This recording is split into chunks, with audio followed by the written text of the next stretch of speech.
guys. Okay, so I didn't have anybody join the Google Meet, so I'm recording a screencastify now.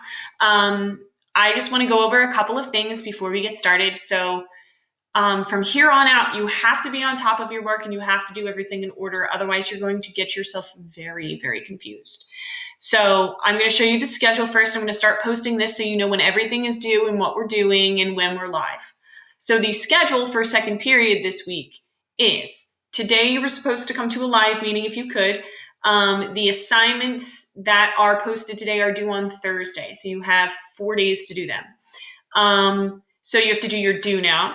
You have to do the Romeo and Juliet Act 1 questions, which I adjusted. So that way everyone gets a copy. It wasn't like that before and I needed to fix it. So that's my fault. And the character review sheet. So you need 3 things completed and turned in by Thursday. The next time you have an assignment is Wednesday.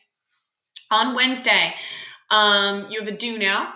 You're going to watch Act 1 of Romeo and Juliet, so you need to read it first before you can do this because the movie is set in modern times and you will get yourself very lost and confused if you watch the movie first. Then you have questions that go along with the movie, and then you're completing a closed passage as kind of like a review. You will have a quiz next week. You can use your notes for it, but you need to do the work in order to understand where to look for things. And then Friday, we're going to do something called Flipgrid. I'll post more about that on Friday. So this is your whole schedule. This will be up every week. It will explain exactly what you need to do for the week, and we'll make things hopefully a little clearer for when things are due. Okay? All right, so you should be on, if we're on Miss Evans period 2, you're going to go to this one that says 427 Act 1. Sorry, the Act 1 questions was not made as a copy for everyone, and now it is. So everyone should have their stuff here. Okay, I'm going to go back. Sorry, I'm using my other email so that way you guys can see what it should look like. Okay, so this is what it should look like. Dang, it never posts in order. All right, so you're going to click on the agenda. Okay, so the agenda. Our goals for today are, by the end of finishing this lesson, you should be able to explain the events of Act 1 of Romeo and Juliet and identify characters and their roles. So you're going to complete the do now on the next slide. You should be watching this video or reading Act 1 on your own and answering the Act 1 questions and completing the character review sheet. So 3 things you need turned in. Do now, Act 1 questions, character review sheet. Boom. 3 things. So our do now for today is, are relationships that you have in high school long lasting? In general opinion, not you personally, as a whole. Why might they be or why are they not? So I kind of think it depends, because my relationship started in high school, but we changed a lot. We are not the same people as we were in high school, and if your relationship can't really endure the changes, then it's going to be really difficult. Yeah, but it's totally your opinion. Answer the question. Moving on. All right, so once you have that done, I'm going to exit out of these things. This is the Act 1 PDF right here. We're going to open that. I'm going to open it in a new window so that way I can come here and click Act 1 questions. All right, so now I have my Act 1 questions opened up. Great. So Act 1 of Romeo and Juliet, just so you guys know how to read this, as soon as it pops up, you're going to read a graphic novel, top to bottom, left to right. So you're going to start at the top. We're going to work our way down. And then we're going to go left to right, left to right. So we start on the top row, left to right. Then we go to the bottom, left, right. Okay? All right, so. Okay. In beautiful Verona, where our story takes place, a long-standing hatred between 2 families erupts into new violence. 2 unlucky children of these enemy families become lovers and take their own lives. Their unfortunate deaths put an end to their parents' feud. For the next 2 hours, we will watch the story of their doomed love and their parents' anger, which nothing but the children's death could stop. If you listen patiently, everything else will soon become clear. Prologue. So this is the prologue for those first set of questions. Where does the play take place? What is the initial conflict? So what is the problem that's presented? And what happens to the children and what happens as a result? So it says where we are at the top. It says the current conflict, these two guys. And then what happens to the children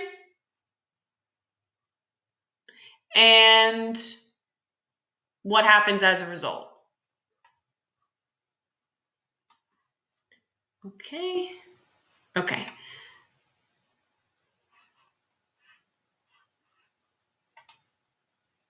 All right, moving on. So we start in Act 1, Scene 1 with Gregory and Samson. Gregory and Samson are not major players. They're just kind of going to start our story off. They're just kind of here to set the conflict, set the setting.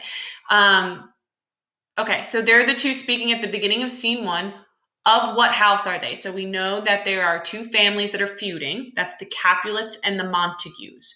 So we need to find out if these guys are Capulets or Montagues. They're not going to tell us outright, but based on what they say, we'll find out. Okay. Gregory, I swear we won't let them humiliate us. We won't take any trash from them. No, because then we'd be garbage men. What I mean is, if they anger us, we'll pull out our swords. You should focus on pulling your neck out of trouble. I hit hard when I'm angry, but it's hard to make you angry. A dog of the house of Montague makes me angry. If I see one on the street, I'll take the side close to the wall and let him stand in the gutter. See, that means you're the weak one. Weaklings get pushed to the wall. So, based on which house Gregory insults, what house are they? He insults one, which means they're the other house. The insult is here. Okay, next question is, how do Gregory and Samson start a fight with the Montague men? Okay. Grumble, grumble, grumble. You're right. That's why women get pushed to the wall. Weakness. So what I'll do is push the Montague men into the street and the women to the wall. The quarrel's between our masters and us, the men who work for them. It's all the same. I'll be a harsh master. After I fight the men, I'll be nice to the women. I'll cut off their heads. Their heads? You mean their maiden heads? Heads, maiden heads, whatever. Take it in any sense you'd like. It's the women you force yourself on who'd have to take it. Oh, they'll take it all right so long as I can keep it up. Everyone knows I'm a pretty piece of flesh. Ha! Better to be flesh than fish. Your sword looks like a shriveled cod. Ooh! Hey, pull out your tool. Here come the men from the Montague house. I have my naked sword out. I'll fight. I'll back you up. How? By turning your back and running away? Don't worry about me. No, really, I am worried about you. Let's not break the law by starting a fight. Let them start something. I'll frown at them, and they can take it however they like. However they dare, I'll bite my thumb at them. They'll be dishonored if they let me get away with it. Bite. Hey, are you biting your thumb at us? Is the law on our side if I say yes? No. No, sir, I'm not biting my thumb at you, sir, but I am biting my thumb, sir. Hey, are you trying to start a fight? Start a fight? No, sir. If you want to fight, I'm your man. My master's as good as yours, but not better than mine. Well then, say better. Here comes one of our employer's relatives. Yes, better, sir. You lie. Draw your swords if you are men. Gregory, use your slashing blow. Break it up, you fools. You don't know what you're doing. What, have you drawn your sword to fight alongside these worthless servants? Turn around, Benvolio, and look upon your death. I'm only trying to keep the peace. Either stow your sword or use it to help me stop this fight. What? You draw your sword and then speak of peace? I hate that word like I hate hell, all Montagues, and you. Let's go, coward. Okay, so let's go back for a second. How do Gregory and Samson start a fight with the Montague men? They do two things, two actions. Number 3 kind of helps you answer the question. What gesture does biting your thumb seem to be similar to? Gesture that we would use that would really make somebody mad, often used by people who are road raging.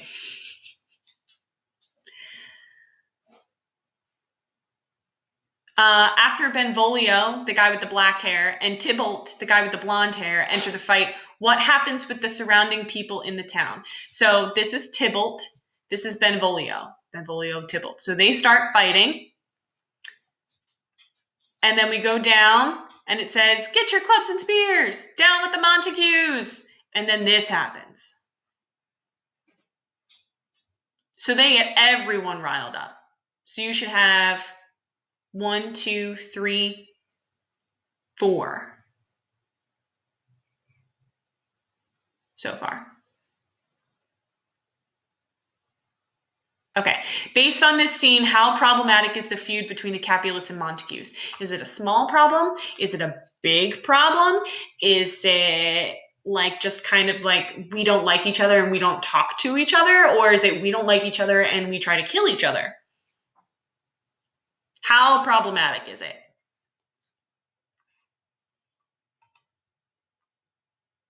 Okay. So this is Lord Capulet and this is Lord Montague. Lord Capulet says, what's this? Give me my long sword. Come on. And Lady Capulet is like, you need a crutch. Why are you asking for a sword? I want my sword. Oh, Montague's here and he's flashing his sword around to spite me. Capulet, you villain. 2 old men trying to fight with swords. Don't stop me. Let me go. You're not taking one step toward an enemy. Rebels, enemies of the peace. You who turn your weapons against your neighbors, they won't listen to me? You beasts who satisfy your anger with fountains of each other's blood, I'll have you tortured if you don't throw down your weapons and listen to your angry prince. And then they stop. I'll have you tortured. 3 times now riots have broken out in this town, all because of a casual word from you, Montague and Capulet.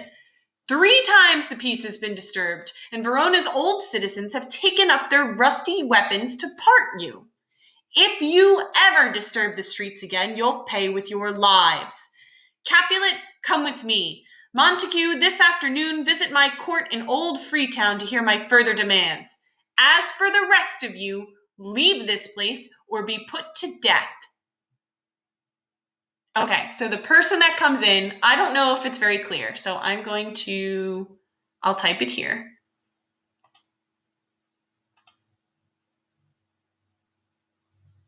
Make it red. His name is Prince Aeschylus. He stops the fight. What does he tell us about the feud? So that would be right here.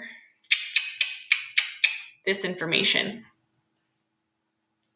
That prior to this play, what happened?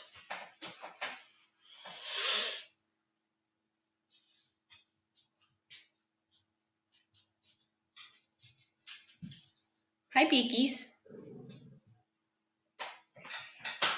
My animals are in here. Okay. Oh, and what will be the punishment if they don't stop? Okay, so number 7. What's Romeo been doing lately according to Benvolio? What does Romeo say is making him so dang mopey? Okay, so after the fight, Lord Capulet comes over and says, who started this old fight up again? Speak, nephew. This is to Benvolio. So this is Lord Capulet, Benvolio. Benvolio is a Capulet. Great. Your servants were fighting your enemy's men when I got here. I drew my sword to part them. Then that hothead Tybalt showed up. He taunted me and whipped his sword around. As we were trading blows, more and more people joined the fight until the prince came and broke it up. Where's Romeo? Have you seen him? Oh, I'm glad he wasn't here for this. Madame, I had a lot on my mind this morning, so just before dawn, I went for a walk. Here's Benvolio walking. We're getting a little flashback. Underneath the sycamore grove on the west side of the city, I saw your son. I made for him, but he saw me and stole into the woods. I assumed he was feeling the same way I was, wanting to be alone. I was only too happy to keep to myself. He's been seen there many mornings, adding his teardrops to the morning dewdrops. But as soon as the sun rises, my sad son comes home, pens himself in his room, shuts the windows, and makes himself an artificial night. This mood of his is going to bring bad news, unless someone can fix what's bothering him. Noble uncle, do you know why he acts this way?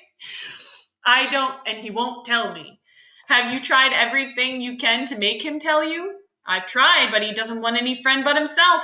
He's shut himself up tight like a beautiful flower bud being poisoned from within. Look, here he comes. If you don't mind, please step aside. He'll tell me what's wrong if I have to drag it out of him. I hope that you receive his true confession. Come, madame, let's go. Okay, so the first thing, what's Romeo been doing lately according to Benvolio? Has to do with his sycamore grove. Sorry, my cat's being needy.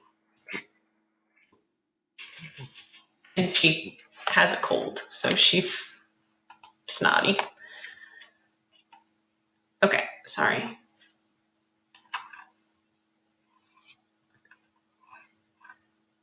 Okay, good morning, cousin. Is it that early? It's just now 9 o'clock. Oh my, time goes slowly when you're sad. Was that my father who left in such a hurry?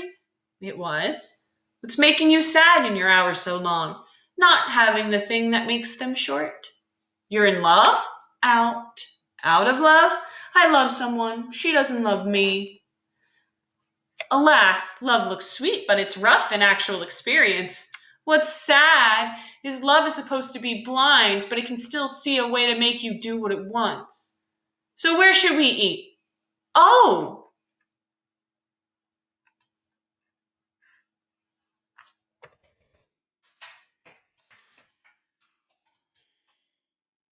Blood! Was there a fight here? No. Don't tell me. I know all about it already. This fight had much to do with hatred, but much more to do with love. Oh, brawling love. Oh, loving hate. Oh, anything born from nothingness. Sad happiness. Serious foolishness. Beautiful things muddled together into an ugly mess. Love is heavy and light, bright and dark, sick and healthy, asleep and awake. Everything except what it is. This is the kind of love I have, but no one loves me back. And he starts laughing, Benvolio. Hey, are you laughing? No, cousin. I'm crying because of how sad you are. Yes, this is what love does. Love is a smoke made of lovers' sighs. When it clears, it becomes a fire burning in lovers' eyes. And when love is denied, you'll find an ocean made of lovers' tears. Okay, so Romeo is dramatic. He is the most emo kid ever. So what does Romeo say is making him so dang mopey? What's making him so upset? Why is he so sad? Has to do with love. And then number 9 is, why do you think Benvolio laughs at Romeo? How is Romeo acting? I think this really does it for me. This is the kind of love I have, but no one loves me back. Like, he's such a baby. He's such a baby.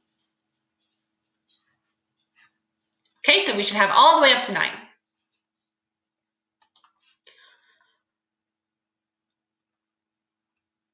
Okay. What else is love? It's a wise form of madness. It's a sweet lozenge you choke on. Goodbye, cousin. Wait, I'll come with you. If you leave me like this, you do me wrong. I have lost myself. I am not here. This is not Romeo. He's some other where. Tell me seriously, who is the one you love? Seriously? You want me to groan and tell you? Groan? No, but seriously, tell me who it is. You wouldn't tell a sick man he should seriously make out a will. It'd just make him worse. Seriously, cousin, I love a woman. That's where I aimed when I guessed you were in love. Then you were right on target. The woman I love is beautiful. Beautiful targets get hit the fastest. Well, there you've missed your mark. She refuses to be hit with Cupid's arrow. Shielded by the armor of chastity, she can't be charmed by words of love. She won't be assaulted by loving eyes, and she won't accept gifts of gold. So she vowed to be a virgin forever? Yes, and by doing so, she recklessly wastes her beauty. She hoards it from future generations. She's sworn off love, and that promise has left me alive but dead, living only to talk about it now. Okay, so dramatic Romeo. What armor is the person that Romeo is in love with shielded by? Starts with a C. It was a vocab word. And then Benvolio defines it for us. It's in this scene. It's right here. Shielded by the armor of blank. And then Benvolio says what that means.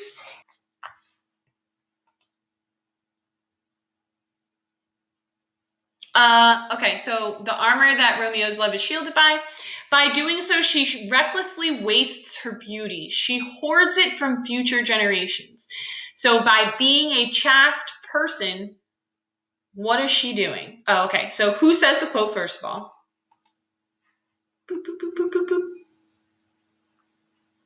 Benvolio or Romeo? Who says the quote? And then who is this about? The she. This person. And what is he saying about her? So what does this mean? By being chaste, she wastes her beauty and she keeps it from future generations. As a woman, in Shakespeare's time, what was your job? If you decide that you're going to be chaste, what aren't you doing?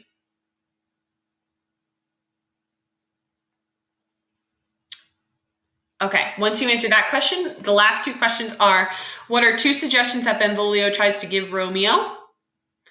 And so far, try to describe Romeo as a character. Okay.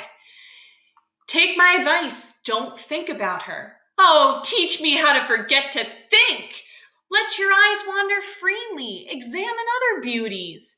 That will only make me realize how much more beautiful she is. A blind man can't forget the eyesight he lost. Show me any beautiful girl. How can her beauty not remind me of the one whose beauty surpasses hers? Goodbye, cousin. You can't teach me how to forget. I'll show you how, or else die owing you that lesson. So the two things, one here and one here. Those are the two things. And then just describe Romeo to me. Like, what do you think of him? What kind of person is he? Is he someone you would want to hang out with? Is he someone you think is just plain old whiny? What do you think? All right, pause the video and we'll move on to scene 2. All right, scene 2. At the beginning of this scene involves a conversation with Capulet, the old man, and Paris, the guy with the cool hat. So this is Capulet, and this is Paris. Paris, Capulet. Okay. What can we infer is the question that Paris is asked prior to the beginning of this scene? And how old is Capulet's daughter, Juliet, according to him? Okay. But Montague is bound the same oath as I, and we are under the same penalty of law, and it won't be hard, I think, for two men as old as we are to keep the peace. You both have honorable reputations, and it's a shame you've been enemies for so long. But what do you say to my request? I can only repeat what I've said before. My child is still new to this world. She hasn't even reached 14 years yet. Give her 2 more summers before we consider her ripe for marriage. Girls younger than she often marry and become happy mothers. Girls who marry so young grow up too soon, and the ground's taken all my hopes but her. But woo her, gentle Paris, get her heart. If she agrees to marry you, my blessing will confirm her choice. Now then, tonight I hold my traditional feast to which I've invited many people I love. If you were to join us, that would increase my store of treasured friends. Okay, so what's the question? It has to do with Juliet, his Capulet's daughter. Paris is asking something about Juliet. He wants something. And then how old is she? That's right here.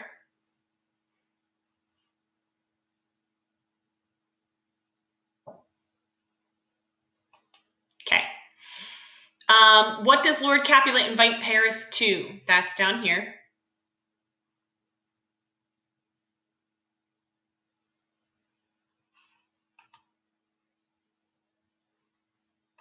Okay.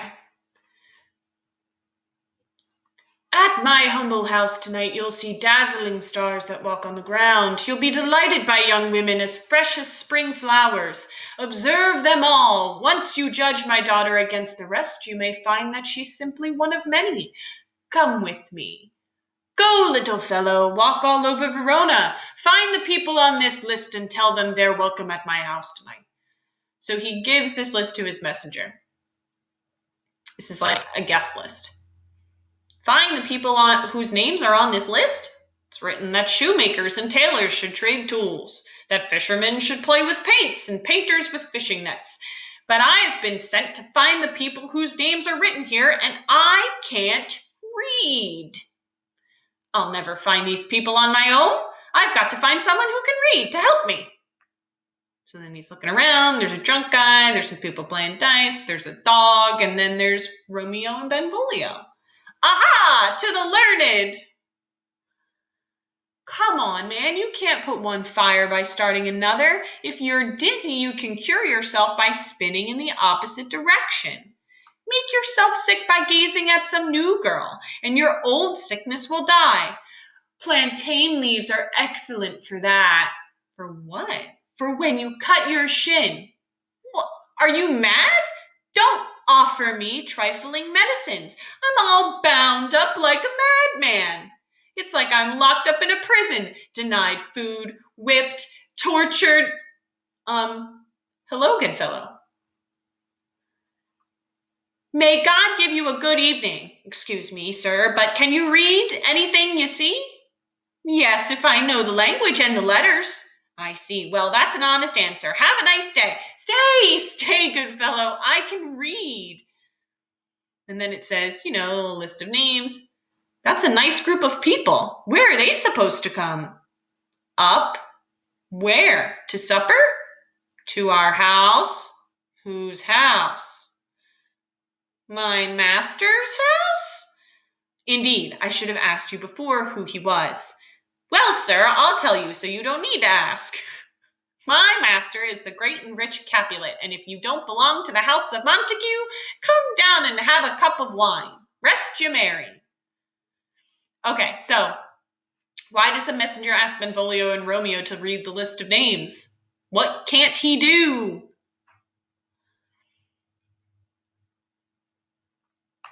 Okay.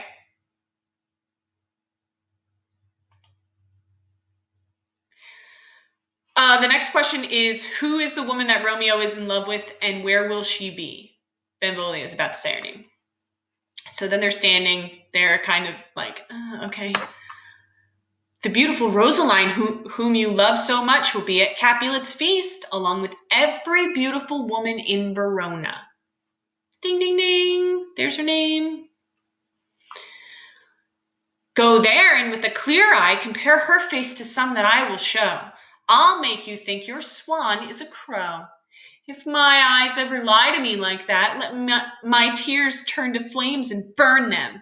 The sun itself has never seen a fairer woman since the world began. But you decided she was beautiful when no one else was near. Come tonight and look upon other maids. Rosaline may no longer seem to shine so bright.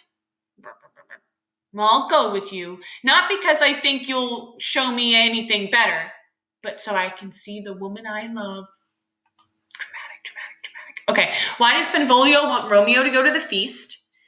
So who will be there, and what does Benvolio want Romeo to do? And why does Romeo eventually agree to go? why is he eventually like, yeah, sure, fine, whatever.